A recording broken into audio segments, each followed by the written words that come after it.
Okay, so this is you see that? Nope, nope, you don't see anything.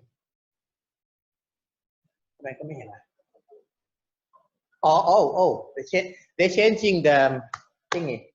So blackboard.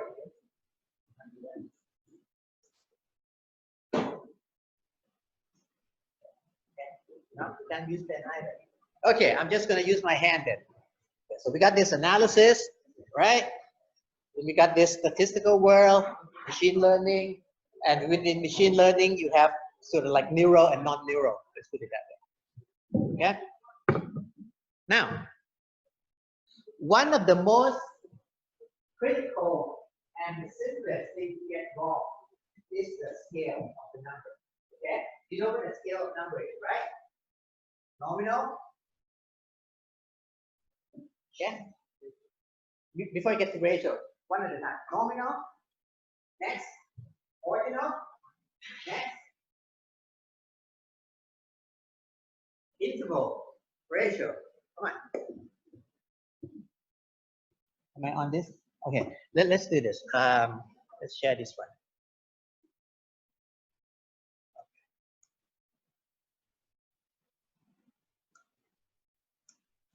Okay, can you see my mathematical note on your screen, on your individual? Oh, God. Okay. Let me go to that section again. I think you should have...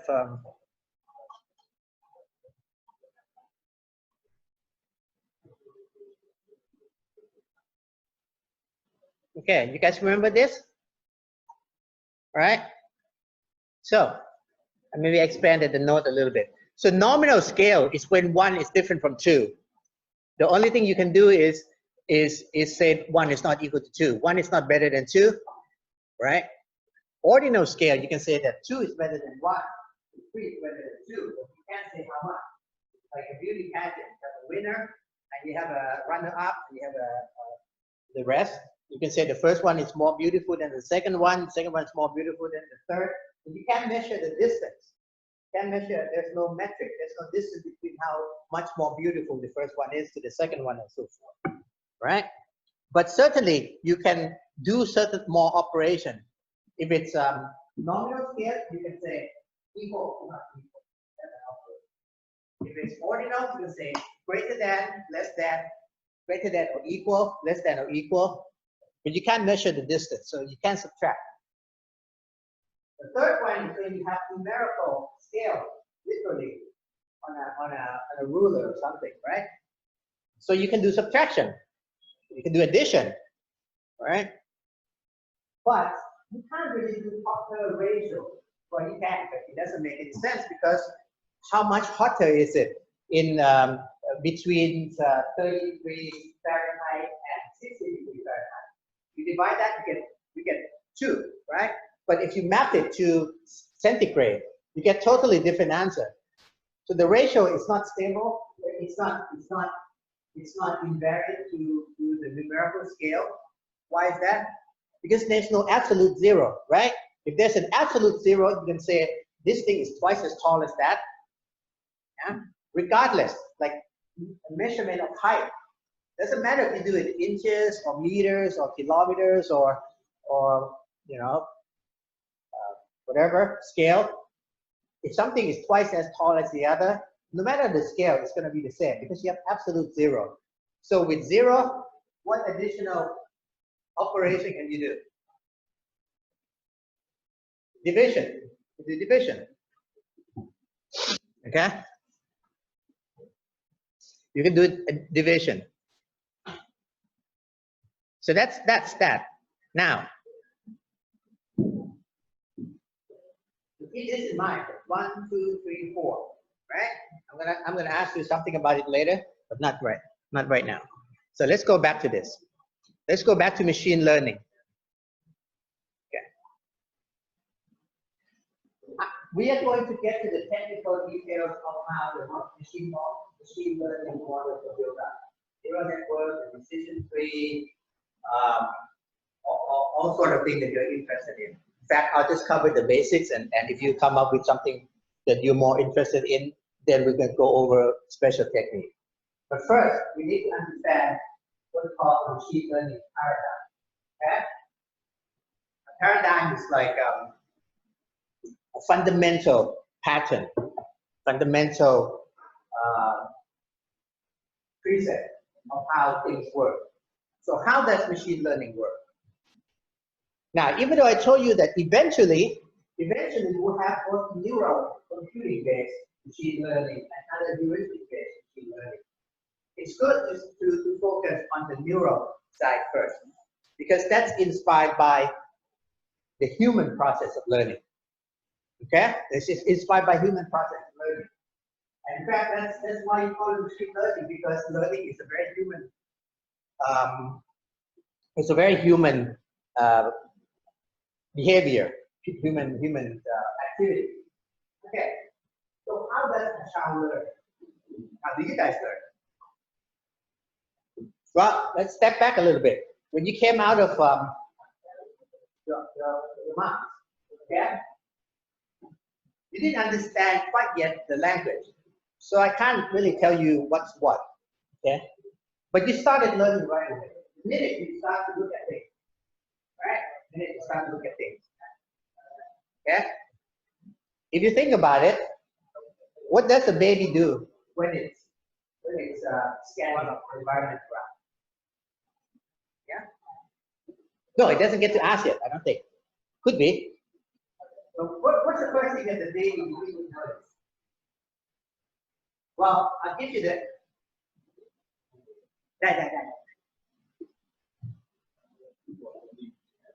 เราย้ายหรือเขาย้ายเราย้ายอ๋อ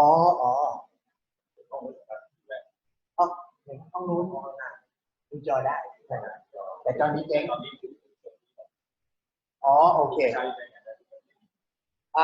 those of you who don't have the Zoom, who doesn't have Zoom? Anybody? Okay.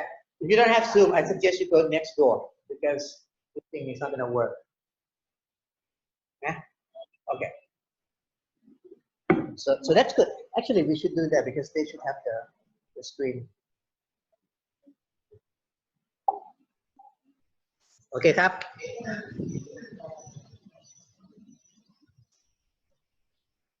Good.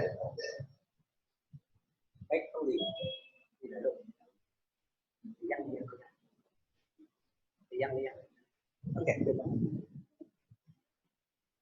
Okay. So first, how does the baby learn?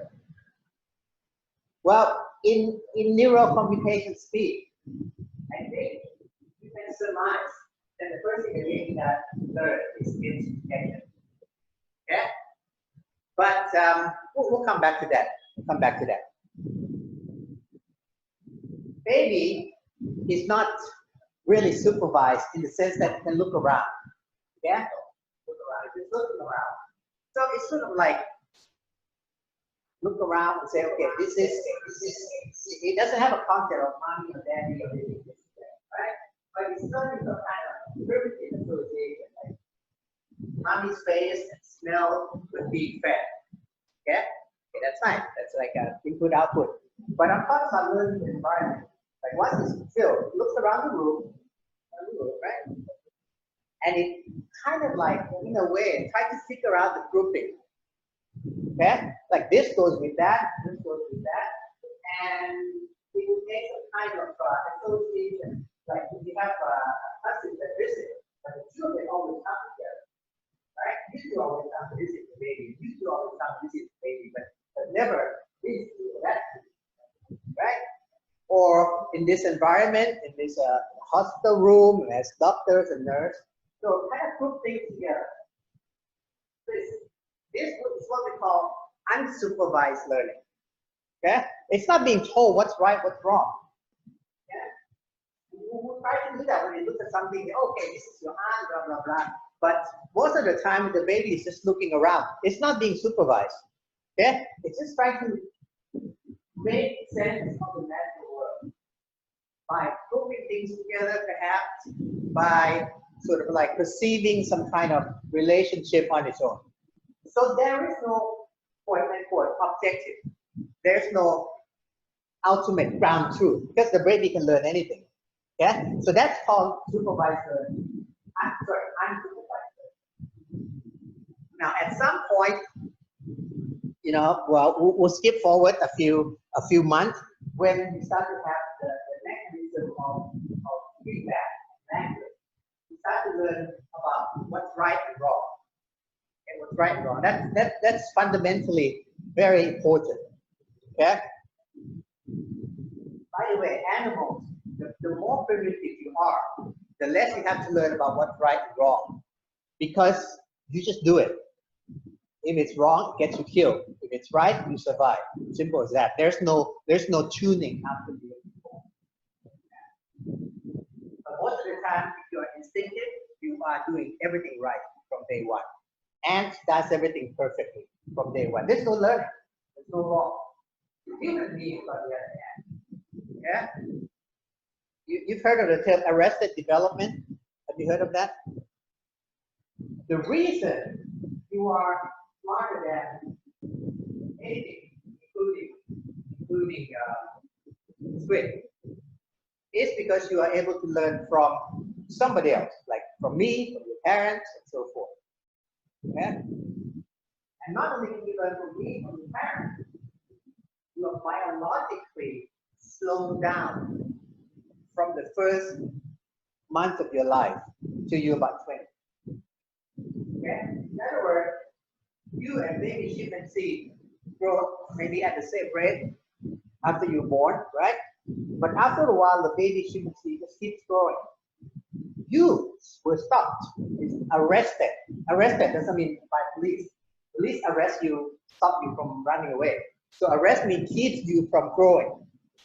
You're still growing, but mentally you're growing very slowly. That's why by age 3, maybe a 3-year-old chimpanzee can fend for itself. A 3-year-old human baby cannot do anything, cannot be doing it. Well, because that you're not able to survive on your own. The trade-off is that while you're not able to survive on your own, your brain is still flexible. So it gives you 20 years, well, maybe 50 years of good programming time. Okay? So if you think about it, it's like a chimpanzee becomes hard-coded very quickly. Okay? Whereas you're still growing. By the way, I can tell you this. This is the best time of your mental age, undergraduate. Okay? Even better than your PhD years. Okay? This is where your mind grows. Okay? This is where this period, 20, 21 to 24 or whatever, your undergraduate years, is the best time of your mental life. Okay. So in that learning, okay, because somebody has already learned for you. Your parent, your ancestors already learned that this bear will kill you and this bear will not. Yeah, this animal will kill you, saber-tooth tiger or whatnot, right? Whereas a baby pig can be eaten or something like that. Because they have already done this learning, they can transfer it to you. But the way it's taught to you is done by telling you what's right from wrong, basically, right? So in this case, it is supervised. Supervised learning. Supervised learning. Now, what's critical about supervised learning? What's the most important thing? Anybody learns child psychology? Immediate feedback. Okay? If one baby hits the other baby, right? And you wait for that evening. You say, do you remember this morning when you hit your brother? That was not good. That's a little bit slow. Okay? Immediate feedback is the most effective. So what happened is you do something, boom. Good. That's right. You do something, not good. That's wrong. Okay? So right from wrong.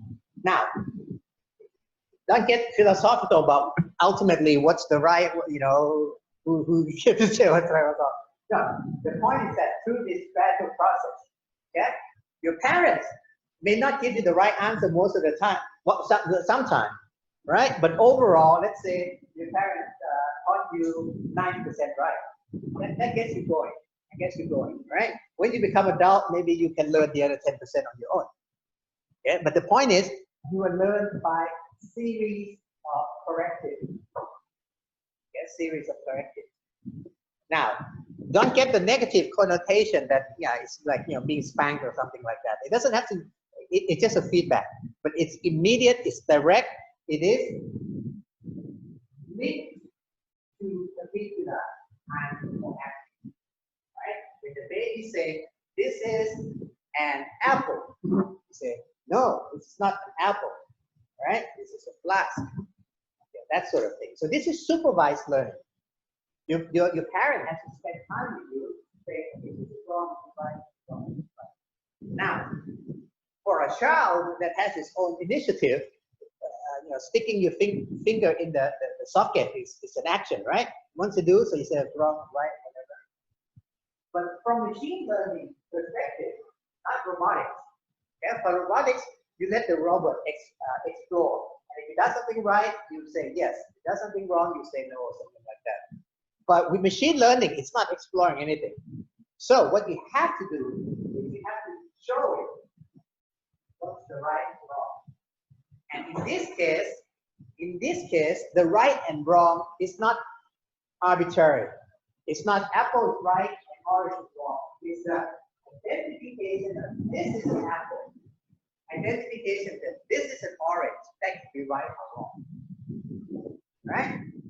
So what it's learning is it's learning the mapping that can be right or wrong. That's the more restricted. Yeah. So right and wrong in this case is not saying be a good boy and grateful to your grandparents or something like that. That's more generalized. For machine learning, it is saying I gave you this X, you should give me this Y. If I give you that X, you should give me that Y. If you gave me a different Y, it's wrong. So it's done by showing example of paired input output. Let me repeat that again. Most of the time, I think this can be generalized, don't worry about it, generalized. But most of the time, supervised learning means we tell the computer right and wrong by showing series of paired input output.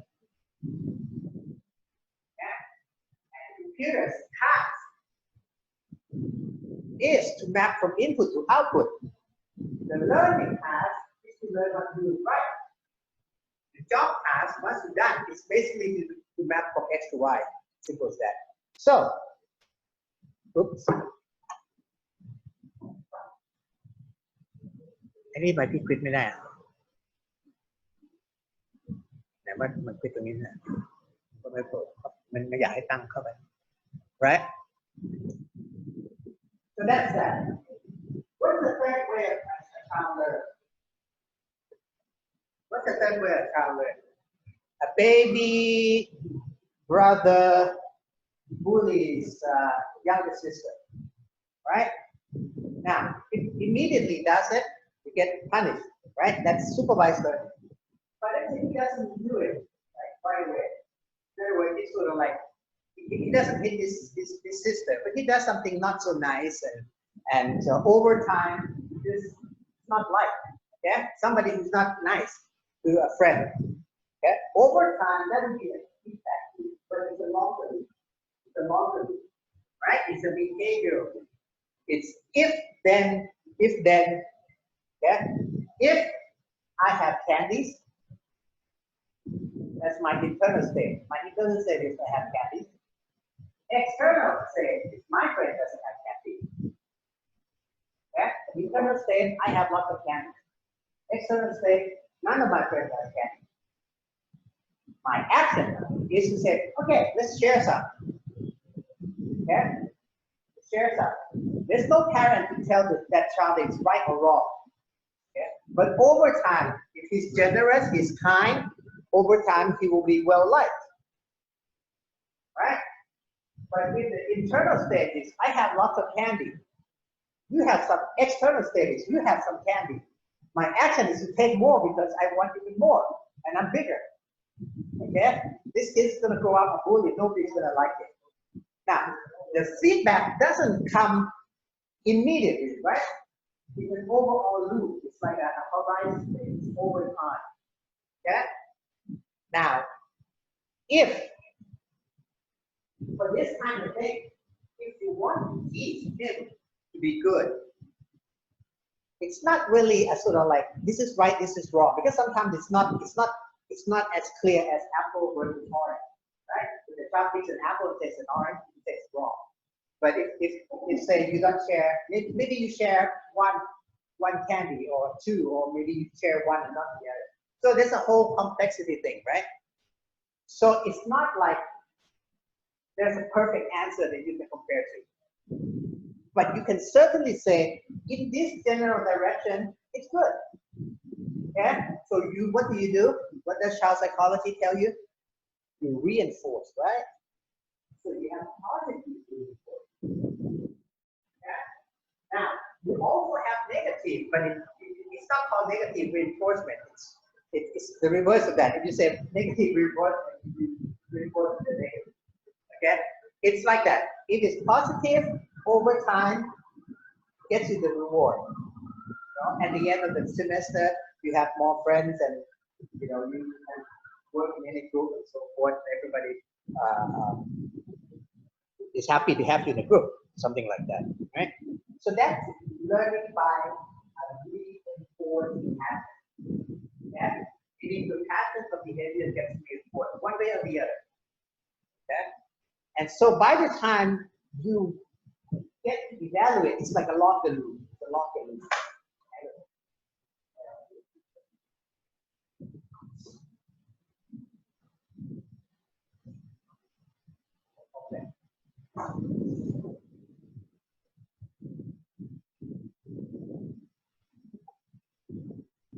So that's the reinforcement learning. So how many paradigms of learning? Think of a baby again. A baby learns by himself, by herself. It's not supervised, it's snooping around what's good, what.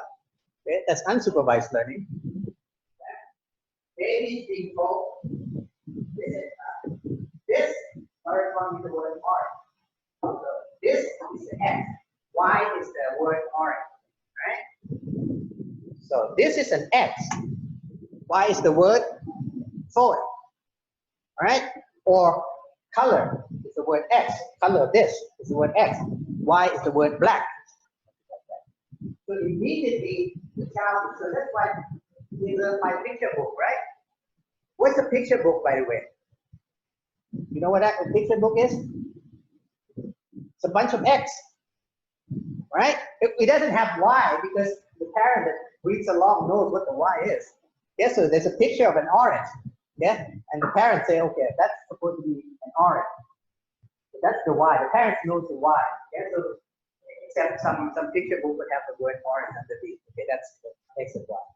Yeah, so it's a bunch of X, but in theory, it's basically showing the child a series of XY, XY, XY, XY, XY, XY, as many XY as you can. So that's the training sample. Okay. So once again, supervised learning is invariably generally achieved by showing the computer a series of coupled XY pairs. Okay? And the learning is to say, given the X, you give the right Y. Now, this is where I would like to, and reinforcement learning, there's a right answer, but it's not immediate, right? It's like a looping, it's a behavioral, it's a control kind of thing.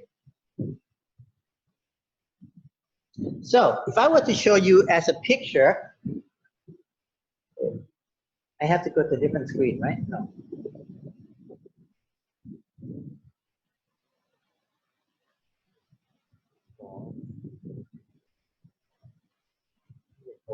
Cái đàn.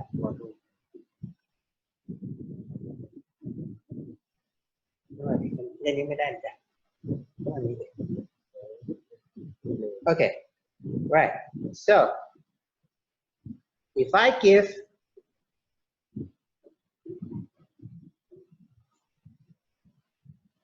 give a whole bunch of this to a baby,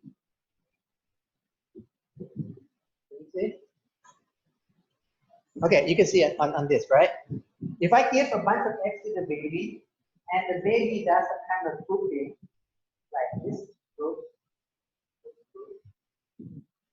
right? So this would be like grouping your cousins and always comes together. This is grouping your aunt and uncle and come together, or something like that. It's a natural grouping, right? It's a natural grouping. It's not being told. So there's no input-output per se. Okay? It's just a partitioning of the reality around. So this would be like a unsupervised learning. Okay, let's erase all that. Let's erase all that.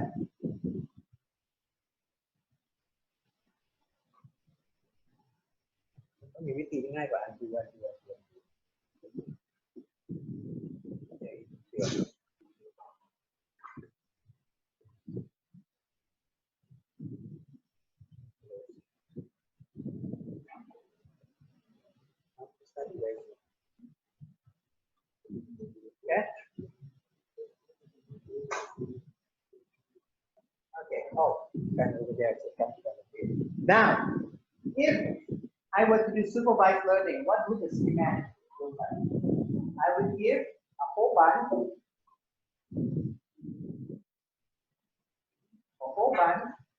of X, I, Y, I pair. I goes from 1 to N.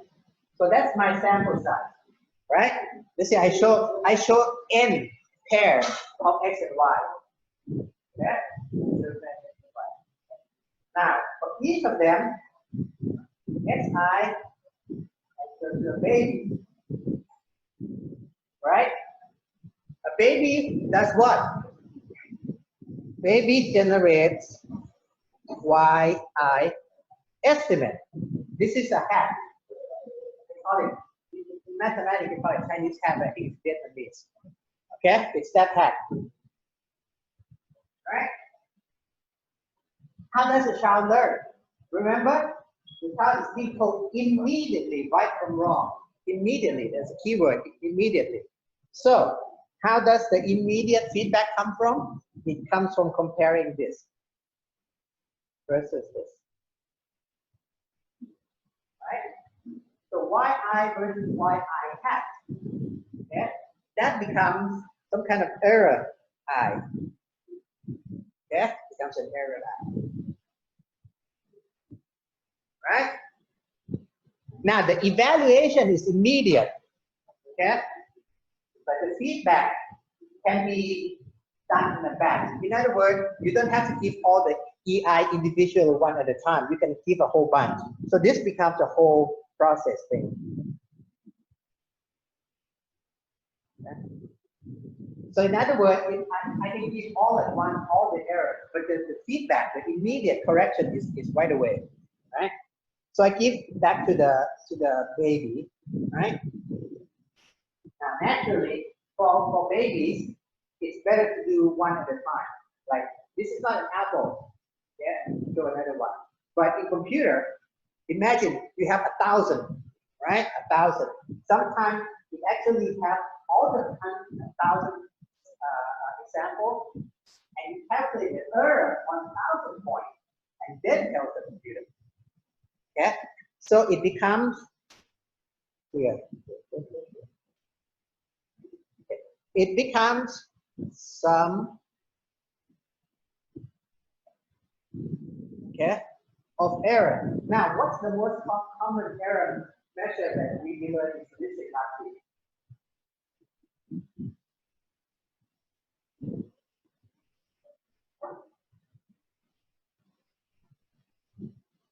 Right?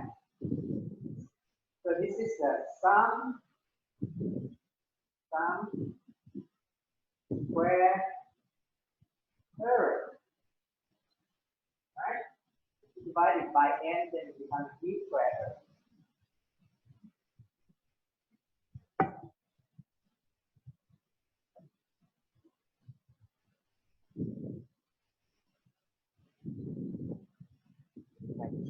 Okay. Now this is where you need to know. First of all, x. I show you x as a variable, right? But and I also show you y. The difference is most of the time, in fact, virtually 99% of the application you'll find y is a scalar. Meaning you're trying to predict or learn something, just one thing. Okay? If you try to learn a few things at the same time, then you feel like build multiple. Most of the time, not always. Y is a scalar. But x is a what? What x?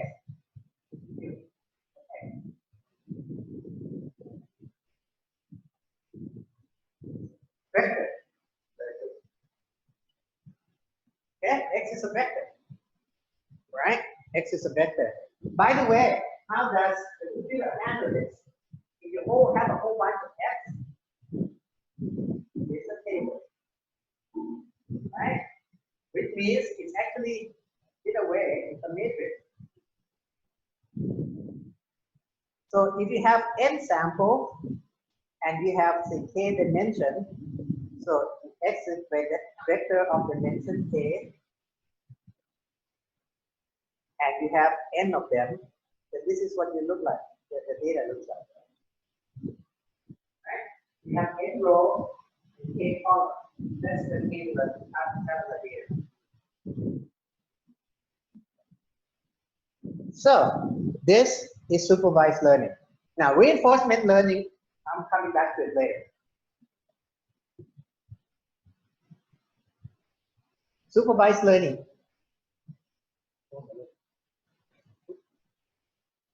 Supervised learning is a pair x to y mapping. Okay? I only mentioned here that x is a vector and y is a scalar. I also said earlier that, or much earlier, in big data, x can be anything, right? X can be anything. Can be picture, can be whatever, can be anything. So the most important thing is somehow, let's say it's a picture, it's whatever, it's kind of big data, right? It's all kind of things. Somehow it has to be encoded as x. It has to be encoded as x. In other words, even though I said, yeah, your input can be a picture, but ultimately it has to be digitized, it has to be turned into numbers. So somehow it has to turn into numbers. And you only have two options of a number. One is a vector, right? Vector. And another thing, two, sometimes it's not a vector. The data, each individual data point, just now I show you that if you have 1 point and you have n of them, it looks like a matrix, right? Now imagine that each individual point is a matrix. Can you do that? Yes. A black and white screen is a matrix. Right? Black and white screen is a matrix input. What else? What else? For example, I can put the value from 0 for black and 1 for white and 0.5 for gray, correct? I can do that, right? Yeah? And I have this many m by n. What else can x be? X can be, what can x be? X can be a vector, right? Column of number, x can be a matrix, black, white, screen. What if I want color scheme? X can be a tensor. By the way, I expect you to be alert. Okay? So if you know the answer, please say so. Because I'm also teaching, I guess, another class. If I take a blank stare, I have to be able to distinguish between do not get the concept or I have to say that before. Okay? So if I say something in this class and you're not quite sure, at least acknowledge that I say. Okay? Have I said tensor in this class? Yes or no? Yes, okay. that was not a real blank stare. It should not have been a blank stare. Yeah, you should give me a sign or something that you heard it. So what's the tensor, right? It's m by n by l. Okay, doesn't matter. In this case, if it's red, green, blue, right? RGB is green. Then it is by 2. Okay. Anyway, that's all I'm going to say right now about x. It can be anything in practice. But when it comes down to it, we have to turn it into a number somehow, right? Otherwise, we can. In fact, not only that, it has to be turned into binary number at some point. But that bit you don't have to worry about. From programming, you can get whatever it is, the picture, the color, the sound, whatever it is, into number. Your job is okay, you're done. Okay? Now the computer will turn that into binary. That's not your problem. Okay? So somehow you have to encode that x to number. So I mentioned that. So it's x can be a scalar as well, but that's fairly trivial. Okay? So now let's see what we got here. Let's talk about y. Okay? Now this is where I made the reminder. Is y can be what? It is a scalar. It's a scalar, right? It is a scalar, and it is a number. Yeah. But then, what does it map back to? Okay, it's the opposite of what I said earlier. With x can be anything, right? But it has to become number, and it can be what kind of number? One number, scalar, trivial. Vector, that's the most usual case. Matrix, that's like black and white screen. Still not that interesting. And tensor, like color screen. In machine learning, basically you either deal with vector or tensor. That's it. Okay? Most of the time, your input is a vector or a matrix. Sorry, vector or tensor. If you're trying to learn relationship, then you learn vector, you learn matrix. That's something else. Okay? But the point is, everything comes down to a number.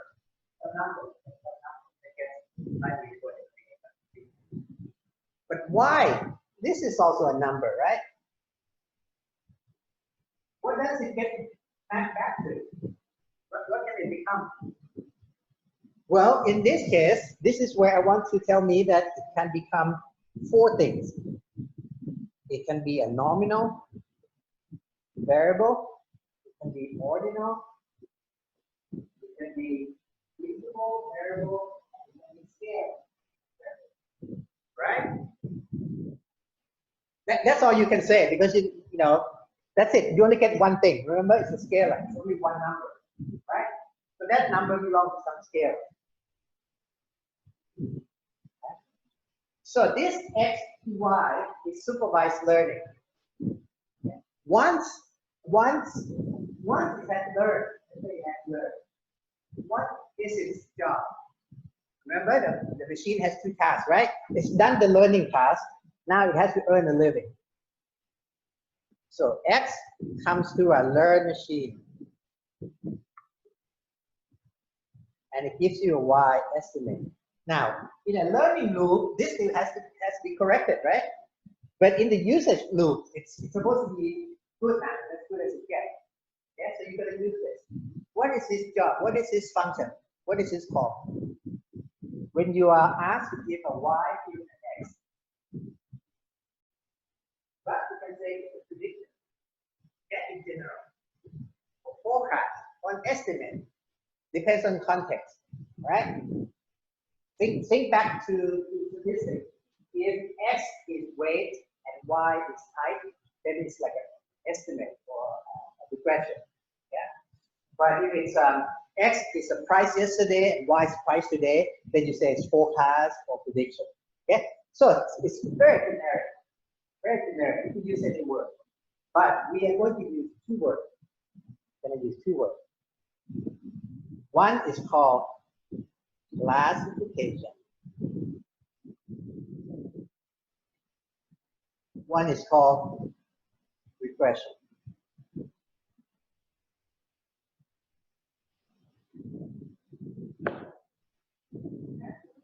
So machine learning divided into three paradigms: unsupervised, supervised, reinforcement. Okay, there might be something else, but that's a little bit advanced. Manifold learning. Okay, but if you know these three things, you're good. The supervised learning then separate into two major categories according to the task. Two tasks. One task is called regression, one task is called classification. Now, I've given you a lot of hints, and this is a little bit. What am I trying to lead this to? Yeah? You can make your own connection. Well, I'll give you a hint.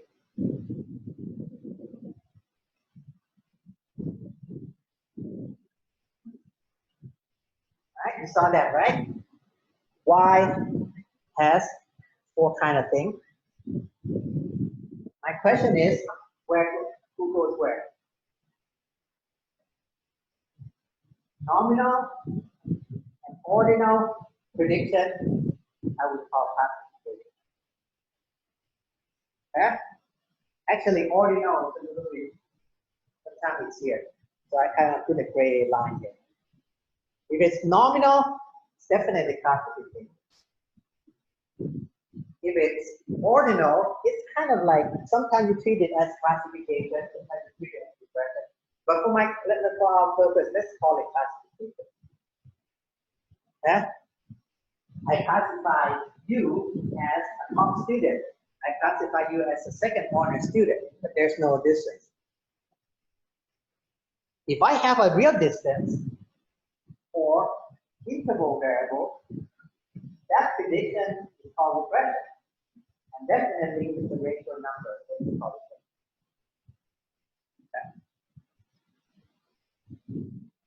So even though fresh out of the computer, fresh out of machine learning, it is a number, right? You cannot get anything else but number. You can imagine that the classification, the computer,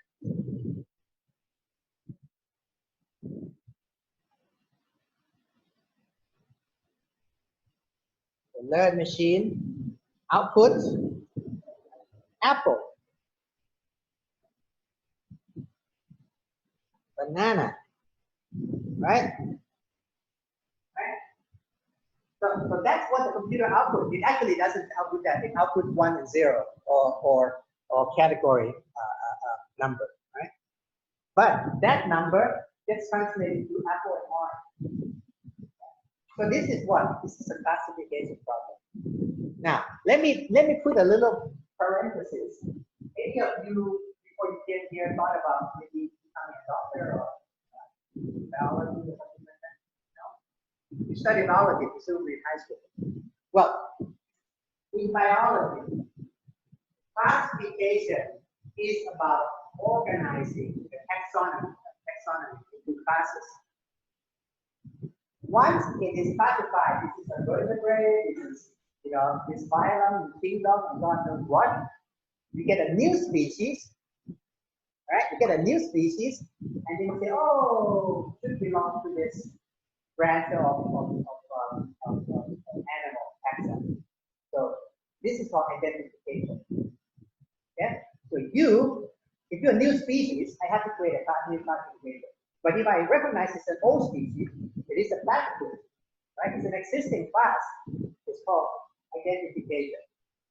Now, in machine learning, the class are predefined, but the process of identifying you as a platypus is called classification.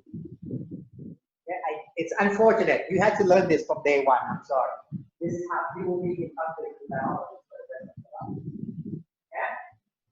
Right?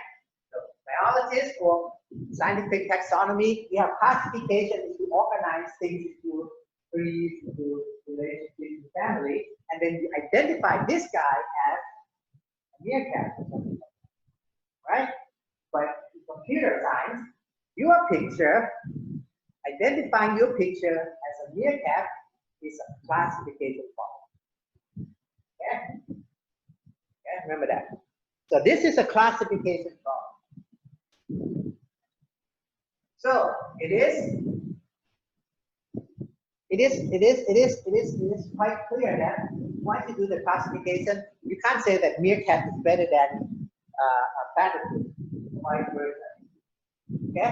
If you want to say platypus is better than a meerkat, you have to do something else, like the weight of the platypus is bigger than the weight of meerkat.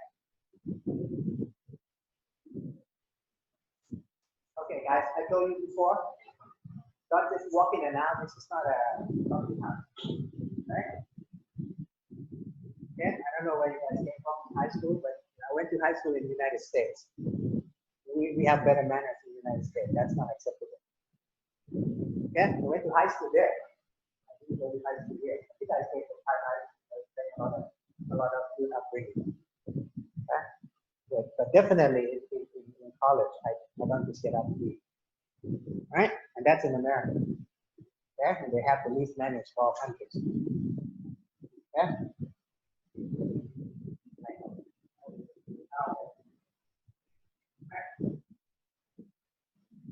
So you can do classification.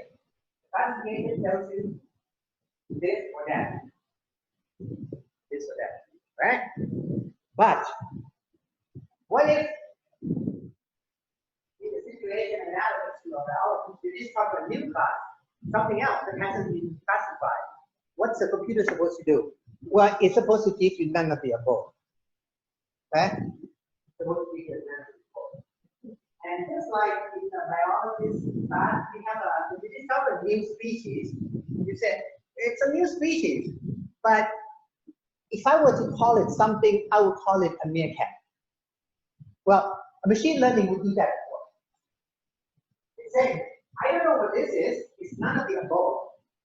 But if I were to really be hard pressed to say something, it's probably not.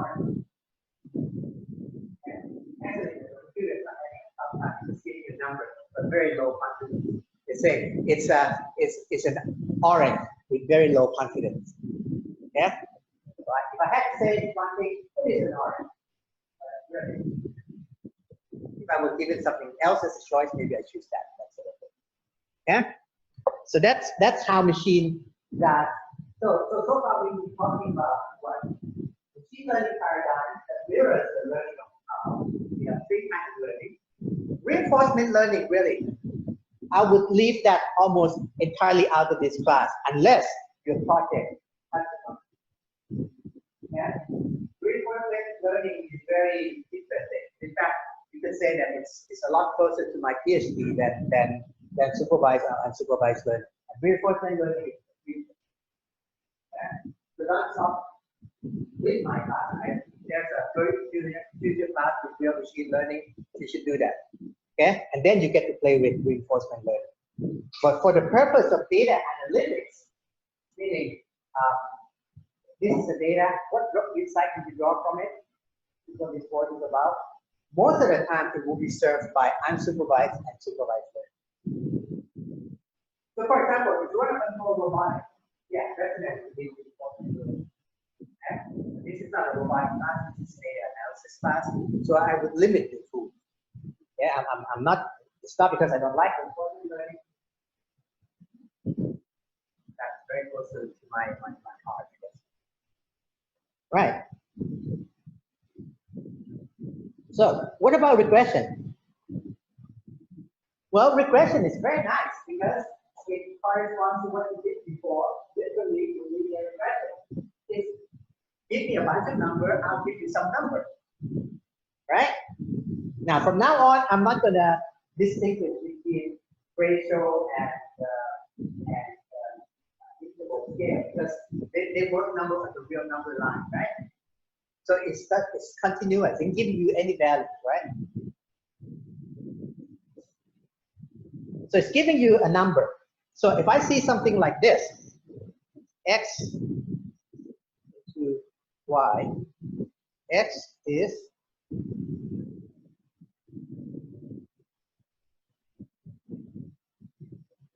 right away, you know it's a regression problem. Simple as that. Yeah, it's a regression problem, right? Because this number doesn't have to be translated to upper order anymore, right? And in fact, it's not a discrete number. It's not 1, 2, 3.